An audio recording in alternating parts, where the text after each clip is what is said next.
বিসমিল্লাহির রহমানির রহিম। প্রিয় শিক্ষার্থীবৃন্দ, তোমরা যারা পঞ্চম শ্রেণীর গণিত বৃত্তি পরীক্ষা দিবে 2025 সালে, তোমাদের জন্য প্রস্তুতি। প্রাথমিক গণিত অধ্যায় 1 গুণের সহজ প্রশ্ন উত্তর আমি দেখাবো, এগুলো পরীক্ষায় কমন থাকবে। তো অধ্যায় 1 গুণ ভিত্তি স্থাপন। গণিত আমাদের দৈনন্দিন জীবনের অবিচ্ছেদ্য অংশ। গুণের ধারণা স্পষ্ট না হলে জীবনের অনেক হিসাব নিকাশই কঠিন হয়ে পড়বে। এই অধ্যায়ে আমরা গুণের মৌলিক বিষয়গুলো শিখব। গুণ কি? বারবার যোগ করার সংক্ষিপ্ত প্রক্রিয়া হলো গুণ। কেন গুণ শিখবো? যে বড় হিসাব দ্রুত এবং সহজে করার জন্য আমরা গুণ শিখব। গুরুত্ব হলো যে অন্যান্য গাণিতিক সমস্যা সমাধানে কাজে লাগে। গুণের ধারণা, সংজ্ঞা, উদাহরণ। গুণ শেখার আগে কিছু গুরুত্বপূর্ণ বিষয় জানা জরুরি। গুণ্য, গুণক, গুণফল এই তিনটি বিষয় গুণের মূল ভিত্তি। চলো আমরা এগুলো সম্পর্কে বিস্তারিত জেনে নেই।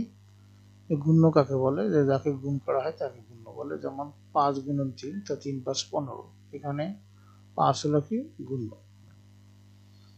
যার দ্বারা গুণ করা হয় তাকে গুণক বলে। যেমন এখানে 5 গুণন 3 তো 15, এখানে 3 হলো গুণক। আর গুণফল কাকে বলে? গুণ করে যা পাওয়া যায় তাকে বলা হয় কি? গুণফল। যেমন 5 গুণন 3 সমান 15, এখানে 15 হলো গুণফল।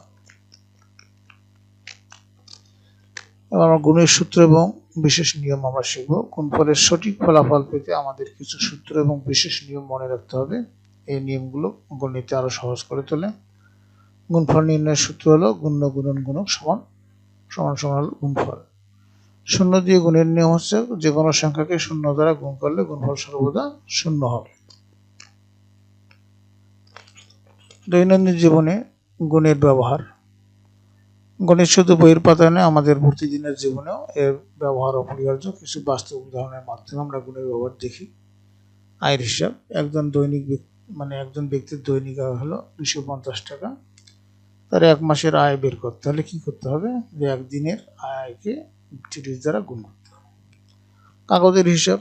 এক রিমে 500টা কাগজ থাকে, তাহলে 300টি রিমে কতটা কাগজ থাকবে? তাহলে 500 গুণন 3 আমরা গুণ করলে হবে একক, দশক, শতক, হাজার, অযুত, লক্ষ। 1,50,000টা কাগজ থাকবে।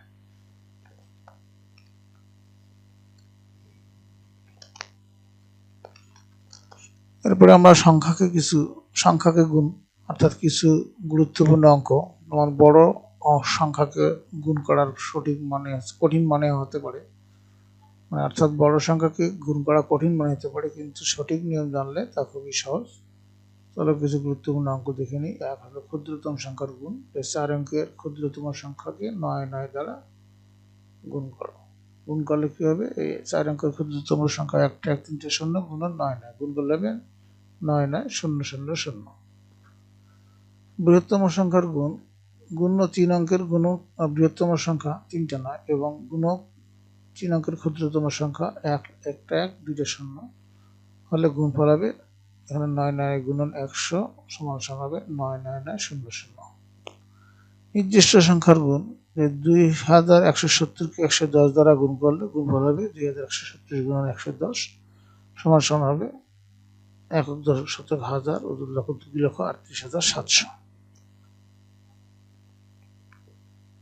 বস্তু গণনার ক্ষেত্রে গুণের প্রয়োগ।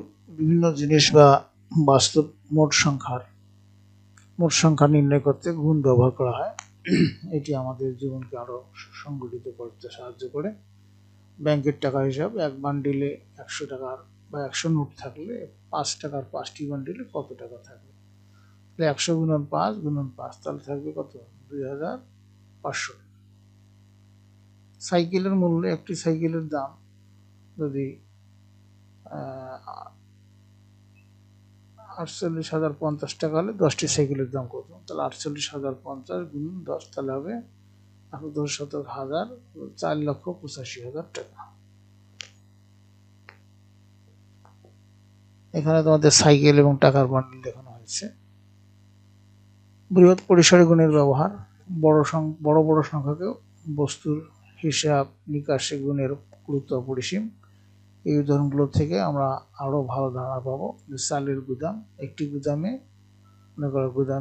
8,326 কেজি চাল আছে। এরূপ 600টি গুদামে কত কেজি চাল আছে? তাহলে ওইটাকে যদি আমরা গুণ করি, গুণ করলে রেজাল্ট হবে 49956000 কেজি চারা।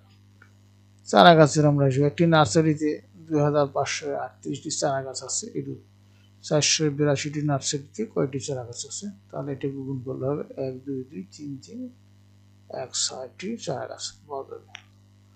বইয়ের পৃষ্ঠা, যদি একটি বইয়ের মধ্যে 2038টি পৃষ্ঠা আছে, এরূপ 439টি বই কতটি পৃষ্ঠা আছে এটা আমরা যদি গুণ করি তাহলে রেজাল্ট হবে এতটি।